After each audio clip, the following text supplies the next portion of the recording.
Donc hier, nous avons présenté l'Académie pontificale pour la vie et le dicaster pour le service du développement humain intégral du Vatican, un texte commun qui s'intitule « La vieillesse, notre espérance » et qui est une réflexion sur ce que deviennent les personnes âgées, la place qu'elles ont dans la société, la considération que nous avons à leur égard.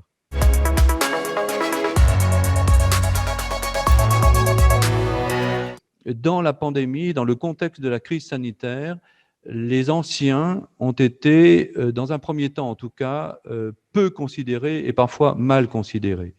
Considérés comme personnes non prioritaires pour l'accès aux soins d'urgence et considérés comme devant être confinés de manière stricte, c'est-à-dire sans contact avec leur famille et en particulier avec les plus jeunes. Ce qui a posé et ce qui pose aujourd'hui une question assez fondamentale dans le lien social. Qu'en est-il de ce rapport entre les générations lorsque nous sommes affrontés à des défis qui concernent la santé, sachant que la santé et le lien social apparaissent de plus en plus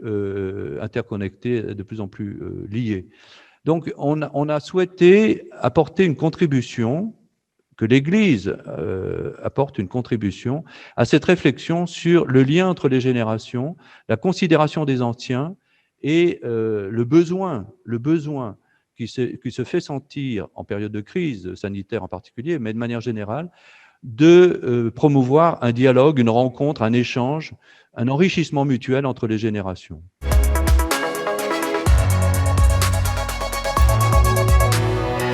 Une des manières de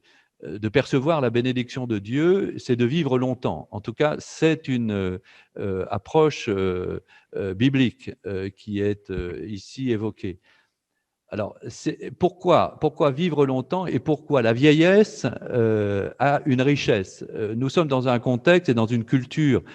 plutôt technicienne et plutôt productiviste, où ce sont plutôt les jeunes qui ont le premier rôle, qui sont en première ligne. Et les anciens, progressivement, sont plutôt marginalisés, pour ne pas dire à certains moments abandonnés.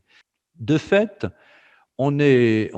ancien, on est âgé, on est vieux, plus jeune, si j'ose dire, dans la mesure où l'activité s'arrête un peu plus tôt qu'autrefois, mais peut-être un peu trop tôt à certains moments d'ailleurs, mais on se rend compte qu'on a besoin d'entendre l'histoire, d'entendre l'expérience des anciens. Et donc, on sent qu'on est, avec le nombre des années, on est en face de personnes qui peuvent avoir une fonction de conseil, une fonction d'accompagnement, une fonction de soutien et d'encouragement. Et c'est de fait ce qui se passe dans de nombreuses familles où les anciens soutiennent les plus jeunes et où les jeunes, finalement, découvrent, au moment où les anciens s'en vont, qu'ils avaient besoin d'eux et qu'ils avaient besoin de leurs conseils, de leur expérience, de leur éclairage.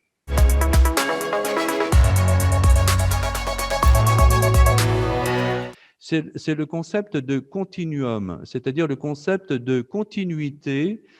entre les générations, d'une part, et le concept aussi de continuité de la relation entre les différentes personnes, quel que soit leur âge.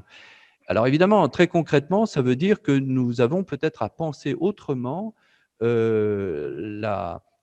communauté des anciens, la communauté familiale et la solidarité entre les différents acteurs de cette communauté sociale. Il s'agit moins d'isoler les anciens que d'ouvrir ou de rouvrir la communauté des anciens, si les anciens veulent vivre ensemble en tout cas, et s'il est nécessaire qu'ils soient à plusieurs, que ces communautés qu'on voit naître ici ou là, d'ailleurs avec des appartements communs, avec des maisons communes, puissent être ouvertes pour que viennent des plus jeunes, des enfants, des adolescents, des jeunes, des adultes, et que se crée cette émulation, c'est-à-dire cet encouragement mutuel à vivre une expérience sociale et à vivre une solidarité ou, pour le dire encore plus fortement, à vivre une affectivité, un amour partagé entre les générations. La vieillesse n'est pas en rupture avec ce que l'on a vécu précédemment et les générations ne sont pas en rupture les unes à l'égard des autres. Ces deux idées devraient peut-être être prises en considération et en tout cas peuvent bien modestement inspirer une politique sociale pour les temps qui viennent.